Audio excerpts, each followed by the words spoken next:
Welcome everyone to Empower Me with Ari show. I am Pastor Erica Holmes. I go by Queen Ari because there is royalty on the inside of each and every one of us. The Bible talks about it. It says that we are a royal priesthood, a chosen generation. And I love to say, as we know our identity, we therefore know our authority. I am absolutely honored that you all decided to join us today. I'm super excited for the guests that we have on the show. I believe that this episode is going to bless your life. We're going to be talking about You Must Stand. We must have the courage now like never before to stand for what's right in every season. Standing for what's right makes us the light that God has created for us to be. To stand agrees with your purpose and being who God created you to be. It's choosing to shine no matter what attempts to put your light out per se, because we have to remember, as Matthew 5:14 through 17 says, ye are the light of the world. A city that is set on a hill cannot be hid. Neither do men light a candle and put it under a bushel, but on a candlestick, and give it light unto all that are in the house. Let your light shine before men, that they may see your good works and glorify your Father which is in heaven. Listen, kings and queens, it is time to stand like never before. We have an edict that was sent out by God to represent him, and we must be intentional. With that said, it brings me the absolute honor to bring our special guest on the show today, Pastor Emmanuel Smith, better known as Mr. E in the D. Welcome, welcome, welcome to the show. Thank you so much for coming on. Can you please tell us about yourself and where are you from? All right. Thank you so much. I'm from the wonderful city of Detroit, Michigan. My name is Emmanuel Smith. I'm a pastor in the city. I work in administration for an elementary school in the city of Detroit. And I also do edutainment, which I work through the arts to really empower kids throughout the United States. I love that. I absolutely love that, you all. I want you to, when you watch this, I want you to like it, to share it. I want you guys to really connect with Mr. E and the D, because God is doing something powerful through his life. I'm trying to tell you, him and his wife, God is just moving through them tremendously. So you guys connect with them. And if you are in the Detroit area, find him and go ahead and just, unify and go forth with what God has called us to, because now is the time like never before. So yes, thank you. I'm super excited about this opportunity. And so let's jump right into this. So how important, is it for us to stand and to be in our positions today? Can you talk a bit about that? Yeah, I think it's essential for us to stand. Especially nowadays when there's so much going on in the world, just period. There's so much chaos and turmoil going on. I think as people of God, which we are people of the light, it's essential for us to stand, because I take the small analogy as summertime, in Detroit, summertime at nighttime, you turn that porch light on, it's like there's an attraction to the light, it's a small analogy, but the mosquitoes, and stuff, they attract the light. Right. That in this world and the time that we're living in, all we have to do is just stand and be like the walking epistles, and be the light. And the work is done, as we are walking, people will attract and see. Like, I think too, in the day and time that we're living in, just the authenticity of just being yourself through Christ. And that's so good. God has made you to be, and really being authentic in it. People are really being attracted to that, no gimmicks, no additives, no preservatives, just like God's life living through you, So yeah, I think it's essential though to walk in the light. Yes, absolutely amazing. I'm so glad that you brought that up, because sometimes we may look at another person and say, well, God, I want to do that. And you really don't want to embrace what God has chosen for you to do. But the Bible literally says that God didn't make a mistake when he literally hand selected us to be in the body for a specific purpose on purpose. So I think I totally agree with that. Once we begin to really authentically embrace who God has created for us to be, amazing things are going to happen. And literally then everything that we need on that path of purpose, we're going to begin to attract because we're in our lanes. We're doing what God has called for us to do. So it's like if people could really grab a hold of that, oh my goodness. And we're praying and just declaring and decreeing, literally, as they even listen to this show, that something is going to click, something is going to change. And I believe that people are even going to have those aha moments. You know, they're going to get a revelation of what God is saying during this time so that they can stand up and really, really, really take the baton and go forth, you know, because it's time. We are needed. We're needed. And so talking about purpose and standing, what do you believe prevents some people from walking in purpose or fulfilling their assignments? I think you kind of you started out on it. I think that a lot of times what happens, especially like in the body, but just even in general, people try to mimic what others are doing, you know, and try to do what they saw someone else do that was successful, and they really sometimes they begin to idolize that. They idolize that person. They idolize that person's work, and they tend to walk away or stray away from like what their purpose actually is because they spend so much time looking at what someone else's success is, you know. And I'm not saying that we don't have goals or we don't have markers,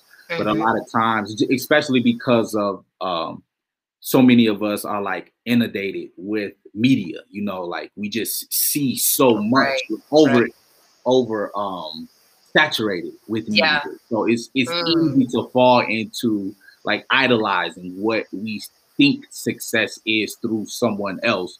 Because we're looking at glimpses of that person's life or glimpses of what someone is portraying. You know what I mean? So I think that is one thing that really prevents that, you know, for us to really walk in purpose is like looking at someone else's purpose and really idolizing instead of seeking God for like purpose and seeking God for direction, seeking God for a path, you know, because a lot of times our path is meant to be trailblazed. It's not even really clear. It's like something new, you know, even though there's nothing new under the sun, but like for this time and season, it's like, yo, we're not even doing that. We're not even thinking of that. But God wants you to go this way and blaze a trail so that others can follow instead of you trying to follow what others are doing. That is so good. Oh my goodness, that is so good. And as you were talking, I literally just heard, I am doing a new thing. You know, God is saying like, literally, I want to do something new through you, but will you allow me to use you? Will you have the faith enough to believe that you can do it? You know, because too many times we think it's just us, and we think that we kind of forget the God factor, which is the biggest factor. The God is in us, and he empowers us to be able to move. He empowers us to be able to do everything that he has chosen for us. And so I totally agree with you. I you know, unfortunately, the generation that was after us and even the ones that are babies and stuff growing up now, there is definitely oversaturation of being raised by TV, being raised by social media, being raised by, you know, rappers and all of that stuff. And of course, like you said, if somebody has a goal to say, hey, I'd like to be wealthier, be financially stable like this person, they can have that goal. But I totally agree. It hits different when you can sit and say, God, what is it that you want me to do for my life? When you can really pay attention to what you're interested in, when you can pay attention to what you can do with grace, with ease, that other people may not be able to do with grace or ease, and not ignore that because maybe your group of friends are doing something else. Maybe God is not telling you to go play basketball like all your other friends, but maybe he's calling you into ministry, you know, or maybe he's telling you to be a doctor instead of a painter, or, you know, maybe a painter instead of a doctor. But it comes, you know, that clarification comes with seeking God. And so that is so good that you mentioned that, because I really believe that this message is definitely for the younger generation. But not only that, I feel led to say that there are some older people out there, and it's nothing wrong. You have to understand that if you're still breathing, if you can still see, guess what? There is still purpose for your life. And it is not too late for God to use you. So don't feel like, oh, you know, you've allowed 55 years to just go past and you haven't fulfilled purpose. No, no, no, no. You looking at this message today is literally confirmation that you are in the right place at the right time and that God can do what he wants to do for your life. So take this as God telling you it's your time to go. It's your time to allow me to use you to do something new, to do something great. So just, you know, stay encouraged. So I really, really felt to share that. And so, so Pastor E, look, you just, you know, turned something up in me when you said that. I'm telling you, and instead of, you know, people like, oh, I got triggered something negatively. No, it really pricks something, because we gotta let God allow that new thing to come forth and be okay with it. Yeah, true. Just going along with what you were saying, but you were saying like even like it may not be basketball, it may be to go into ministry. And I think too, in this day and time that we're living in, like God is really opening up our eyes to even reframe what ministry is, because ministry has looked and in certain communities, like it's been just ministry is just inside of this building within these few hours on this particular day behind a microphone or behind a pulpit. But like really reframing and us opening our minds to see that ministry is every day. Like ministry, I look at what I do every day as ministry, working in schools, working in the elementary school, empowering youth, empowering purpose in kids, and speaking life. And you know what I'm saying? Like being a voice of life to you. You know what I'm saying? To kids, that is ministry. You know, and I have grown to understand the power in that, you know, into ministering to children in a non-conventional way. You know what I mean? So good. Everyday purpose. You know what I mean? Ministering to kids and to the adults, to the families, like everyone that I come in contact with. If I'm at the gas station, if I'm at the dollar store, wherever I am, I believe it's an opportunity to minister. And I think that as we start to reframe our concept of ministry, ministry won't seem so foreign, but it's like every day, you know, I have an opportunity to minister, you know? Yeah, that is so good. And it's like moments like that. If we have that paradigm shift, if we allow our minds to be changed, then we won't miss the moments that God wants us to have, the ones that are so simple, but they're the most powerful, you know, literally. And I totally agree with that. And it just reminds me even of just the Bible and the New Testament. Jesus moved in an unordinary way. He moved in, like some people say unorthodox, but he moved in untraditional way. He was not traditional. Nothing about Jesus was traditional. And I think that we have to be okay with loosening or letting go of some of the tradition. And I know we're going to talk a little bit later regarding that, but you listen, that's so dope. Like we needed to hear for real. We needed to hear what just came out of your mouth, because again, I really believe that the right people are looking at this, the people that have been, you know, questioning, they've been wondering what's going on. And God is like, listen, I'm speaking through him. I'm speaking through her, you know? And so, oh my goodness. So talking about that, because of course, purpose, walking in purpose and being able to hear God, I believe that, of course, a strong connection with that is identity in order to walk in purpose. So do you believe, it may sound a little strong, but do you believe that people are having, we kind of touched on a little bit, an identity crisis per se? And if so, how can they overcome that? Like, what can we do? Well, yeah, we did kind of talk about it a little bit. And I do believe that, you know, it's easy to slip into an identity crisis, you know, and I think that when that does happen, it is us just asking for grace. You know what I'm saying? To like, Lord, let me old school F5, you know, like help me to refresh, help me to just wait. Let me go back to the basics, God. Like I was slipping for a little bit. What do I need to do? Like, who am I? Again, Lord, show me again, who am I through you? Not who am I through my perspective or the perspective of other people or the perspective of my family. But Lord, who am I through your eyes? And I think that as we give ourselves the grace to wait, let me refresh, let me go back, you know, like you said earlier, like I'm still breathing. I can refresh. Let me refresh this page. You know what I'm saying? And Lord, just give me a new perspective, a refreshed perspective of who I am through you, so that I can be intentional with my steps and intentional in the things that I do, you know, and I can walk light, you know, because a lot of people are walking real heavy because they are not walking in their call or walking in their identity, or they're losing their identity. So then comes the heaviness, then comes, you know, the second guessing and the doubt, and sometimes the oppression, sometimes the you know, that all comes with that. So it's like the freedom comes with the identity. And you know, it's like sometimes we just gotta check, like, wait a minute, you know, I'm starting to get that heaviness again. Lord, what's happening? Lord, I'm starting just to second guess, Lord, what's happening? I think if we're just sensitive enough to just stop and ask God, you know, to refresh and to listen to his voice, like we were talking about, like in the conventional, unconventional ways of God, you know, God is conventionally unconventional, you know, and in the way that he speaks to us is unconventional, but to him is God, you know, this is how I speak, the author of language, you know, so just being sensitive to the simplicity of his voice or through the intricacies of his voice.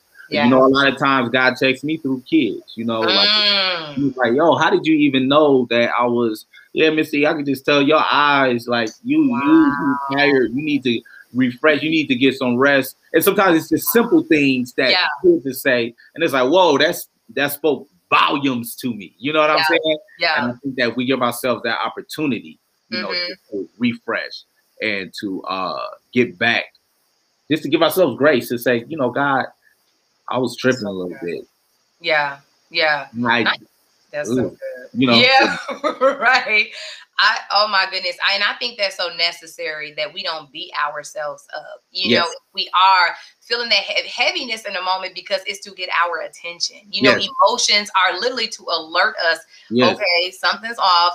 Watch what you're thinking, or see God, see what's going on. I love that. And so I think that we all could do a better job of that, and be, you know, so that we're not imbalanced, so that we can really get back aligned to what God is saying. I absolutely love that you shared that. And so my goodness, I know that, and especially I want to share this because sometimes, you know, of course we know who we are, just a child of God, of course, your identity, but then sometimes our purposes or our assignments will change. And sometimes a person may not, they're like, God, I'm so used to preaching, I'm so used to doing this, but I feel led to do this, God, but that's, you know, devil, I rebuke is like, no, you know, so we have to be okay with even those tugs in different seasons to shift, you know, on different platforms, because I believe that God is transitioning. He's allowing some shifting to take place for people that were so used to operating in one system or one area. And God said, I want to move you to another mountain. I'm going to do something different. You know, you've been effective. You've been great. You've been doing well in this, and I want to elevate you. And so allow me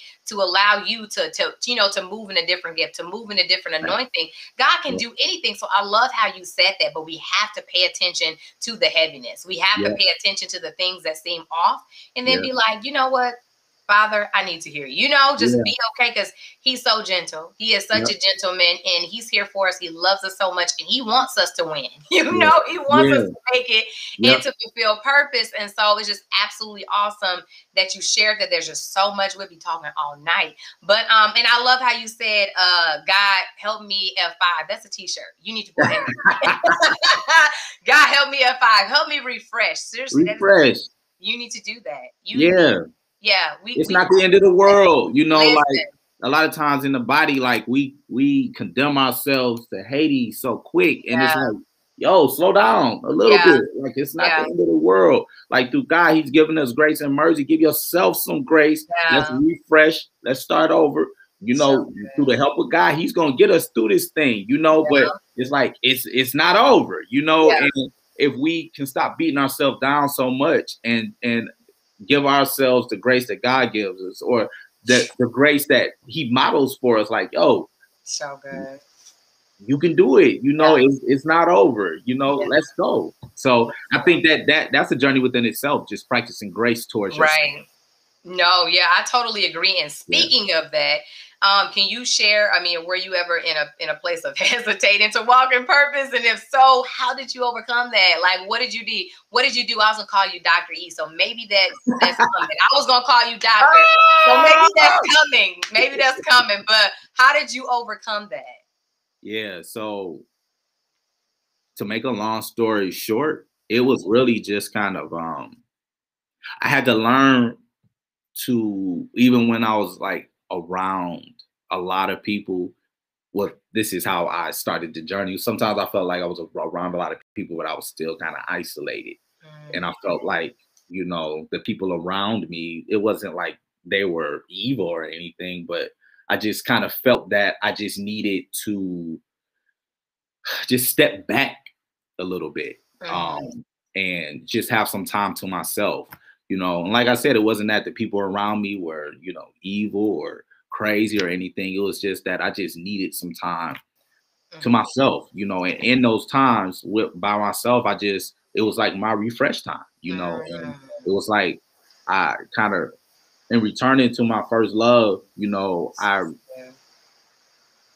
was refreshed on the things that I love, you know, and the things that I like to do, and the things that made me laugh, and the things that brought me joy, and reminding myself that through joy I have strength, you know. And really tapping into the the things that I was passionate about, that brought me happiness, that brought me peace, that gave me tranquility. And it just really started to empower me, you know what I'm saying, to be the person of purpose, you know, and to find my identity, and to even and that charged me to seek God more, you know, on my own, outside of tragedy, outside of, you know, things that are going wrong. It was just like, yo, I just need to seek God, because I'm starting to see what God is doing in my life. And it was uncomfortable, of course, at first, just to kind of isolate yourself. Like I'm a kind of like a antisocial person. Like I'm like extremely social, and then sometimes kind of like I just want to be kind of by myself. And in those times where I was by myself, it was kind of uncomfortable. I wasn't calling people, I wasn't texting, I wasn't seeing where everybody was at and what everybody was doing, because in that time I just needed to kind of just like hibernate or be in a cocoon, you know what I'm saying, for that next stage of flight, you know. So I think that those times are important, you know, those times of just kind of that metamorphosis. Metamorphosis, you have to be alone. That metamorphosis is the thing where you just have to be still, you know. The metamorphosis is time where it's like there is a protective shell around you, you know. So I just needed to be still and return to my first love. And in that, God revealed or reminded me of the things that I love, the things that I was passionate about. And those things pushed me forward, I believe, to the next level. Yeah. Oh my goodness, that is absolutely awesome. All of that you share. Seriously, I was even taking mental notes like, man, that's good. That is so good, because sometimes, you know, we can, and I even hate to use the word manipulated, but sometimes when we're around too many people, we literally can allow them to become our God, and you know, and we're looking to them for our purpose. Right. So when we can be still and get silent, you know, get to a place where we can really hear God, and really, like you said, realize like your desires, realize what you're interested in, what makes you laugh. Then it's like, wow, God, like, you know, okay, I see what you're saying. I see what you're telling me to do. So much would make sense in those moments of being still. So it was like a different type of fasting, like different stages of fasting, like in different stages of my life. Like I had to fast from people, like I had to fast from, you know, phones. So I had to fast. It wasn't just like traditional fasting, like things that I felt that I needed at that time, like I had to let go of, so that God could speak, you know, in a new way, you know. So my God, no, that is powerful. And so, whoo, my goodness, I'm gonna have you come back on here. But look, let's transition and talk about your show quickly before we get to the end of the show. Please tell us about, you know, how did you get this vision for your show? Can you tell us about it? And go ahead. Just so I know the time is drawing near. So like just summarize real quick. Like I believe that working with youth, helping to empower youth, giving youth voice is essential. And I think that just the passion that our Savior had for children, I think that it is just something that we all should carry. But unfortunately, we don't. So I run into kids a lot of times that they just feel voiceless or they feel labeled, at such a young age. So I just feel that my job is to help to, I know I keep saying empower, but to help empower, to help give voice, to help revive youth, you know what I'm saying? So that they can, because they are the people that are going to bring in this next wave. Like, to them, I'm the old head. You feel me? So like, they're the ones, and if I can be a tool to help to empower them, and for God to do work through them, I think that I know this next wave is going to be crazy, and it's going to be crazy with children that are empowered, on fire. You know what I'm saying? Unashamed to really live to live authentically. You know what I'm saying? Like I said earlier, no additives, no preservatives. I just love God. You know what I'm saying? I love holiness, like righteousness is that deal, and this is what I do, like love it or leave it. You feel me? So with the Mr. E show, and all of the things that I do, I just try to help empower, through music, through different forms of the arts. I have a children's show that's catered to pre-K to about 2nd grade, and I partner with the city of Detroit, and through that, we help children to look at themselves, to understand emotions, to even just reimagine imagination, because not to be like the old guy in the room, but imagination has kind of been, I'm not going to say diminished, but reshaped through all of the media. So just kind of bringing back some of the old school and partnering with the new school. I'm not the type of person where it's like all of the new things and it's just, we should do it back the way that we did it back in the day. Like, I'm not saying that.